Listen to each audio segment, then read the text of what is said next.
একটি গণতান্ত্রিক সরকারের প্রধান হিসেবে জনগণের ভালোবাসা, আস্থা ও নির্ভরতা বজায় রাখার কথা আবারও বললেন প্রধানমন্ত্রী তারেক রহমান। এক্ষেত্রে নিরাপত্তার কারণে সরকার প্রধানকে যেন জনগণ থেকে দূরে সরে নিয়ে না যায়, সেই নিরাপত্তা কৌশলও ঠিক করতে হবে বলে মন্তব্য করেছেন তিনি। রোববার দুপুরে ঢাকা সেনানিবাসে প্রেসিডেন্ট গার্ড রেজিমেন্টের ৫১তম প্রতিষ্ঠাবার্ষিকীর অনুষ্ঠানে যোগ দেন প্রধানমন্ত্রী তারেক রহমান। পিজিআরের একটি চৌকস দল প্রধানমন্ত্রীকে গার্ড অফ অনার প্রদান করেন।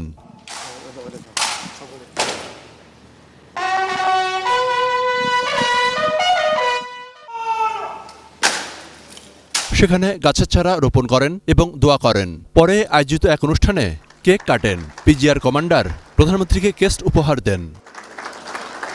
প্রধান অতিথির বক্তব্যে প্রধানমন্ত্রী তারেক রহমান পিজিআর প্রতিষ্ঠায় তার পিতা জিয়াউর রহমানের ভূমিকা এবং মর্মান্তিক মৃত্যুর কথা স্মরণ করেন।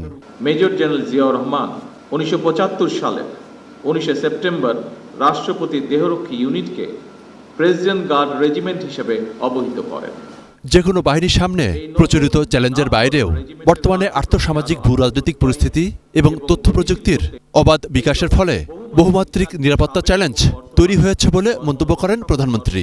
সাইবার যুদ্ধ, ইলেকট্রনিক ওয়ারফেয়ার, ড্রোন যুদ্ধ কিংবা তথ্য যুদ্ধ, এইসব নতুন নতুন ক্ষেত্রগুলো কোনোভাবেই উপেক্ষা করার সুযোগ নেই।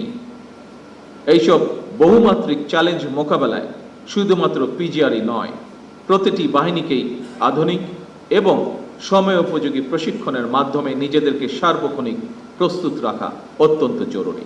তিনি বলেন, জনসভা এবং বিভিন্ন রাষ্ট্রীয় কর্মসূচিতে নিরাপত্তা ব্যবস্থা যাতে এমন থাকে সরকার প্রধানকে জনগণ বিচ্ছিন্ন না ভাবে। একটি গণতান্ত্রিক সরকারের প্রধান হিসাবে আমি জনগণের বিশ্বাস এবং ভালোবাসার উপরে আমার আস্থা এবং নির্ভরতা বজায় রাখতে চাই। সুতরাং নিরাপত্তা কৌশল যাতে সরকার প্রধান থেকে জনগণ থেকে দূরে ঠেলে না দেয়, সেদিকে বিশেষভাবে লক্ষ্য রাখার জন্য আমি আপনাদের প্রতি বিশেষভাবে আহ্বান জানাই। সশস্ত্র বাহিনীর পাশাপাশি পিজিআর কিংবা এসএসএফ এর মতো আধুনিক বাহিনীগুলোকেও আরও আধুনিকায়নের পরিকল্পনা নেওয়া হয়েছে বলে জানান সরকার প্রধান। দেশের সার্বভৌমত্ব আর কখনোই হুমকির সম্মুখীন হবে না বলে আমি বিশ্বাস করি, ইনশাআল্লাহ। মনিরুল ইসলাম ইন্টু, এটি নিউজ, ঢাকা। সদস্যবৃন্দ এবং উপস্থিত সুধীবৃন্দ, আসসালামু আলাইকুম।